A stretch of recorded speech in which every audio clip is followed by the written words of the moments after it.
the Phil Taylor Jones Show. Today, unfortunately, we come to you with some very sad news. There has been an attack in Ohio that basically happened from a refugee, so that today's focus is going to be on that, the loss of the lives. And so let's get started with this crazy radicalness. Right now, I'm your host, Chris Newman. Unfortunately, Phil Taylor Jones is no longer with us. So I'm trying to carry on the torch for him and make shows that I know we will both do. We always try to come with you when there's something unfortunate that happens to any kind of citizen anywhere. Let's get started on this right now. Okay, so suspect dead, 9 in hospital after Ohio State car and knife attack. An Ohio State University student plowed a car into the campus crowd, then jumped out and started stabbing people with a butcher knife before being shot dead by police Monday morning, officials said. Now, before I continue with any more of the details, I just needed to put out what exactly happened there.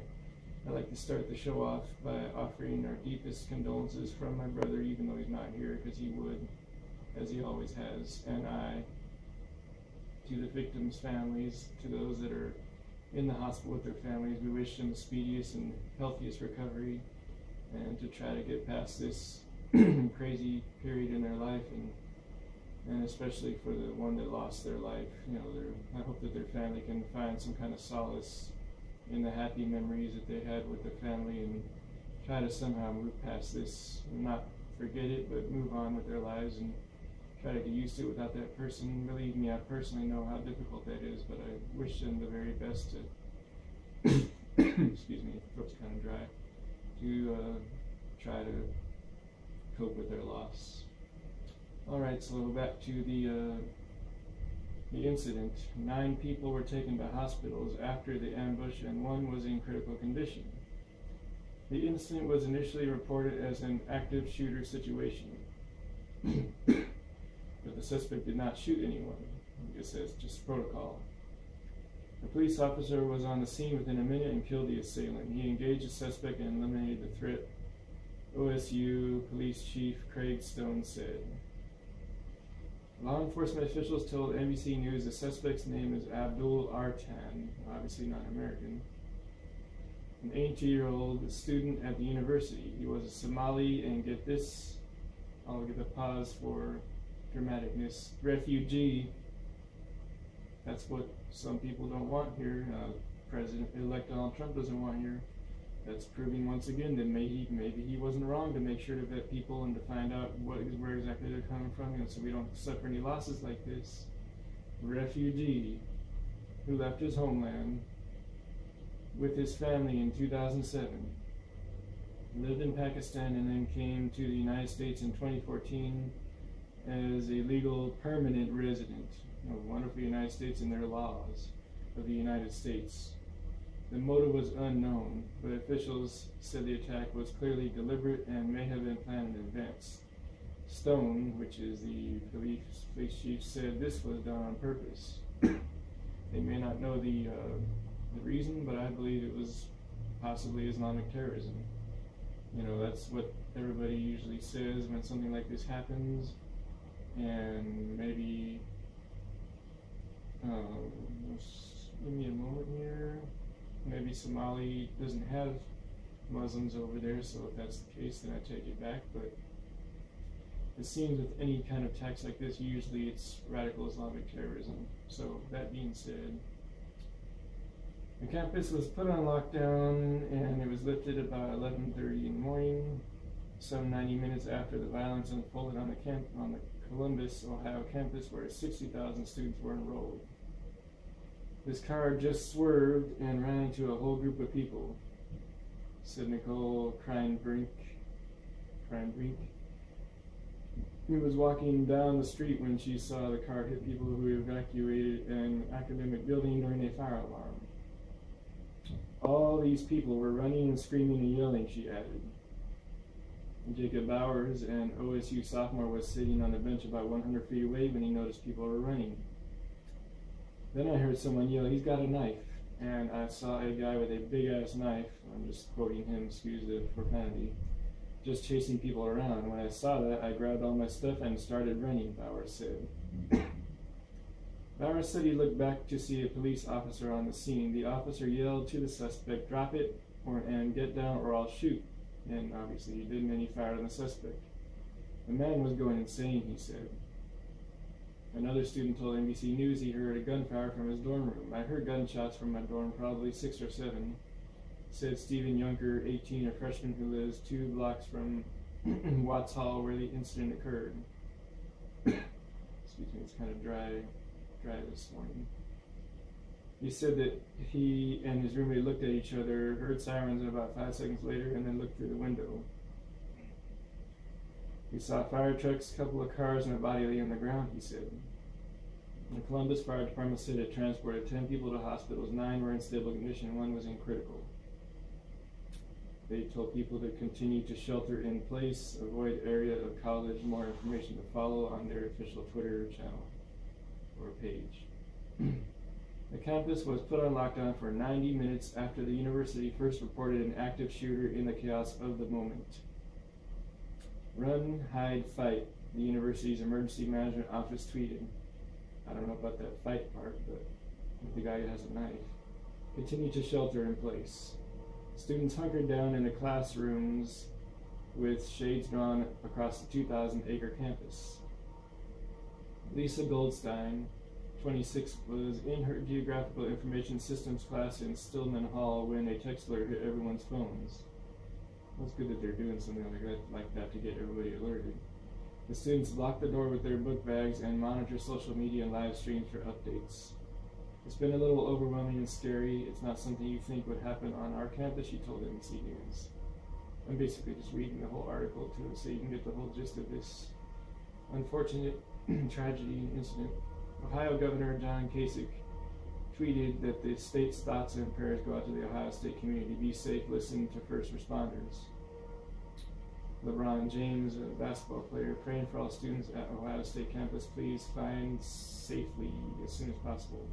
I think he meant safety. The unfortunate President Obastur was briefed on the attack. Basically, Hassan Omar, president of the Somali Community Association of Ohio, told NBC News that reports of the attacker was Somali was upsetting. "Every Somali person has been calling me and everybody is crying," he said.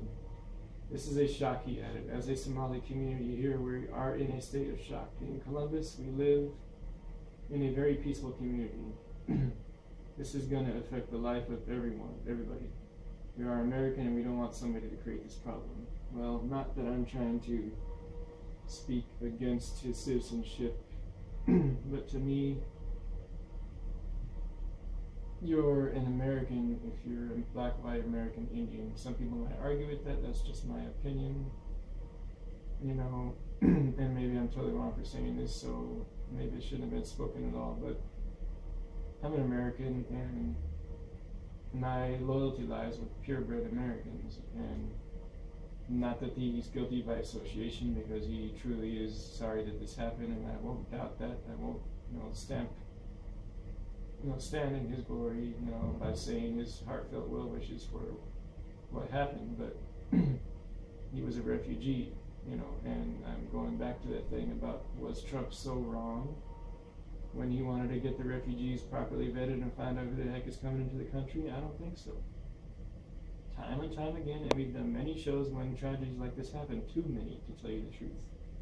Time and time again, something like this happens, and it's normally Islamic terrorism. They praise the name of Allah or pledge allegiance to ISIS, and we lose American lives. This is happening way too often. It's been happening since before 9/11, and it's been increasingly getting worse and happening more often and more often. And when is America going to wake up to the fact that we don't need refugees here? It's not the humanitarian thing to do if our own brothers and sisters are getting killed. It's inhumanitarian to do that to our own people. We don't need them here. They have problems in their own country. They need to sort that out themselves. If they're industrious enough to come over here by whichever means possible, then they should be industrious enough to stay in their own country and fight for their rights to have safety where they belong to be, where their homeland is. Anyways, I just wanted to put that out there again. Our deepest condolences to the person's family who lost their life, and to the 9 other people that are in the hospital. We hope that they make a full recovery. And that's about all I can say right now. As far as losing lives, I know exactly how that happens. If you've seen the previous 2 shows, the Thanksgiving and the one following that one, my brother passed away on the 16th. So this was difficult for me to do. There's already been enough loss. There's already been enough loss, and we don't need any more. So we don't need these refugees in here. If Trump can do what he says he's going to do and vet them, I'd say, good on him, and that'll help America somehow. I still am not in support of him being president, but I have no choice because he was just attacking people and treating people terribly and everything, and many other things you can see in the previous show, more of my opinion about Trump.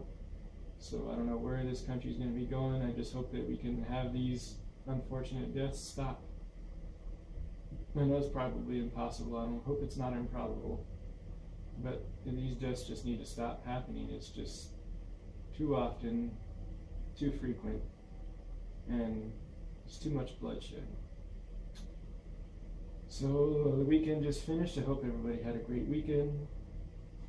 And as my brother used to say in the show, try to stay safe in this crazy, mixed up, nutty world that gets crazier every minute. Try to maintain an air of sanity to the extent possible. And try to keep a smile on your face as a direct contradiction to all the evilness that is getting more evil by the moment, as you can see in this show. To contradict that and let them know you can't take their joy away. I'm trying the best I can to make sure my joy isn't taken away, even though the best thing that ever happened to me is gone.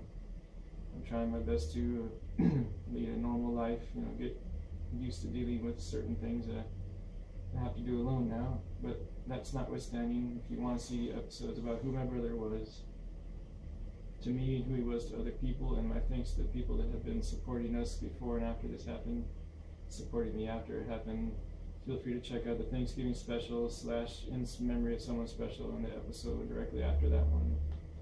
It's entitled In Remembrance, I believe, of Phil / my brother and special thanks.